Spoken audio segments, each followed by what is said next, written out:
दुनिया इस वक्त एक ऐसे मोड़ पर खड़ी है जहां से एक वैश्विक मंदी और तेल के हाहाकार का साफ नज़ारा दिख रहा है। अमेरिका के राष्ट्रपति डोनाल्ड ट्रंप ने एक ऐसा फैसला लिया है जिसने पूरी दुनिया की धड़कनें बढ़ा दी हैं। स्ट्रेट ऑफ हॉर्मुज़, जिसे दुनिया की ऊर्जा धमनी कहा जाता है, वहां अब ट्रंप ने नाकेबंदी का ऐलान कर दिया है। ट्रंप का सीधा फरमान है कि अगर किसी भी जहाज़ ने ईरान को टोल दिया तो उसे अमेरिकी नौसेना रोक लेगी। लेकिन सवाल ये है कि इस टकराव की कीमत कौन चुकाएगा। नमस्कार, मैं प्रिया श्रीवास्तव और आप देख रहे हैं न्यूज़ 18। पाकिस्तान में शांति वार्ता फेल होने से अमेरिकी राष्ट्रपति डोनाल्ड ट्रंप बौखला गए हैं। उन्होंने स्ट्रेट ऑफ हॉर्मुज़ की नाकेबंदी करने का ऐलान कर दिया है। ये भी साफ साफ कह दिया है कि अगर कोई जहाज़ ईरान को टोल देकर यहाँ से गुजरता है तो अमेरिकी नेवी उसे समंदर में ही डुबो देगी। यानी ट्रंप ने साफ कह दिया है कि ईरान की समंदर वाली गुंडागर्दी या टोल वसूली अब सेकंड भर भी बर्दाश्त नहीं की जाएगी। इस एक फैसले से तेल बाजार में भूचाल आना तय है, लेकिन ये भारत के लिए भी गले की फांस है, क्योंकि अब तक ईरान भारत को दोस्त मानकर इस रास्ते से भारतीय टैंकर निकलने दे रहा था। अब अमेरिकी नेवी उसे रोक सकती है। ट्रंप ने ट्रुथ सोशल पर लिखा, पाकिस्तान के प्रधानमंत्री शहबाज शरीफ और सेना प्रमुख जनरल आसिम मुनीर की अगवानी में इस्लामाबाद में 20 घंटे तक मैराथन बैठक चली।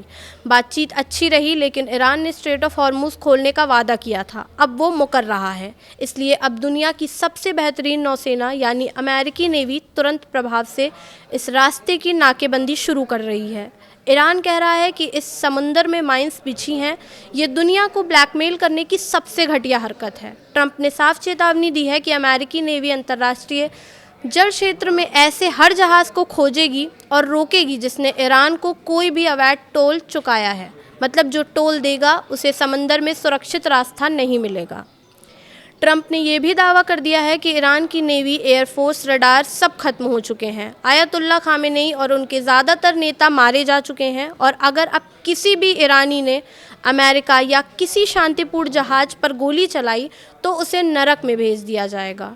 ट्रंप ने पोस्ट का अंत लॉक्ड एंड लोडेड यानी पूरी तरह से हथियारों से लैस और तैयार जैसे खतरनाक शब्दों से किया है, जिसका सीधा मतलब है कि अब आर पार की जंग होगी। लेकिन अब सवाल ये है कि इस ऐलान से मुश्किलें कैसे बढ़ने वाली हैं। तो ईरान ने हॉर्मुज़ पूरी दुनिया के लिए बंद कर रखा है, लेकिन तमाम भारतीय जहाज़ों को उसने रास्ता दिया है। जब भारतीय रेल टैंकर हॉर्मुज़ के रास्ते से गुजरते थे तो ईरान उन्हें परेशान नहीं करता था। ईरान जानता था कि भारत एक बड़ा खरीदार और भरोसेमंद क्षेत्रीय साझेदार है। अगर ईरान इस रास्ते से गुजरने के लिए कोई अघोषित टोल, सुरक्षा शुल्क या ट्रांजिट फीस मांगता भी था तो भी उससे भारत के लिए छूट थी। डोनाल्ड ट्रंप की इस नई नाकेबंदी ने भारत की इस वीआईपी सुविधा को एक झटके में मौत के कुएं में ढकेल दिया है। ट्रंप का साफ कहना है कि जो देश ईरान को टोल देकर या उसके साथ कोई भी लेन देन करके अपना जहाज़ निकालेगा, अमेरिका उसे अपना दुश्मन मानेगा। अब भारत के लिए ये स्थिति सचमुच आगे कुआं और पीछे खाई वाली हो गई है।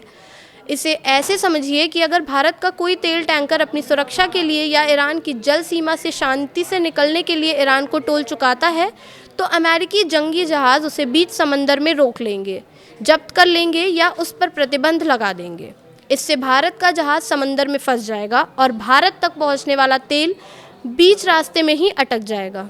हॉर्मुज़ में अमेरिकी युद्धपोत और ईरान की बची कुची सेना आमने सामने होगी और तेल के टैंकरों को रोका जाएगा तो अंतर्राष्ट्रीय बाजार में कच्चे तेल की कीमतें रॉकेट की तरह भागेंगी। आज जो तेल भारत को एक संतुलित कीमत पर मिल रहा है, ये रातों रात इतना महंगा हो जाएगा कि तेल कंपनियां इसका पूरा बोझ सीधे आम जनता की जेब पर डाल देंगी। भारत में पेट्रोल और डीजल के दाम 100 रुपये या उससे बहुत ऊपर के ऐसे आंकड़ों को छू सकते हैं जिसकी हमने कल्पना भी नहीं की होगी। फिलहाल इस वीडियो में इतना ही। ऐसे ही और वीडियोस के लिए देखते रहिए न्यूज़ 18।